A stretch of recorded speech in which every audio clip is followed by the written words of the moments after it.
দুনিয়াতে যত অদ্ভুত অদ্ভুত প্রশ্ন সব আপনি মুসা আলাইহিস সালামের মাথা থেকে পাবেন। বিভিন্ন বিষয়ে আল্লাহরে প্রশ্ন করতেন। সাইয়েদনা মুসা আলাইহিস সালাম আল্লাহরে বললেন, আল্লাহ আপনি আমার এমন একটা জিকির শিখাইয়া দেন যে জিকিরটার শব্দ আপনি আর আমি ছাড়া কেউ জানবে না।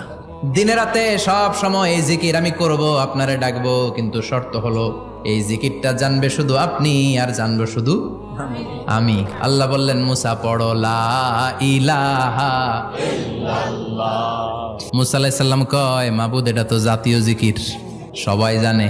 আমি তো চাইছি এক্সেলেন্ট একটা জিকির, কারো কাছে নাই, শুধু আমি জানবো আর আমি পড়বো।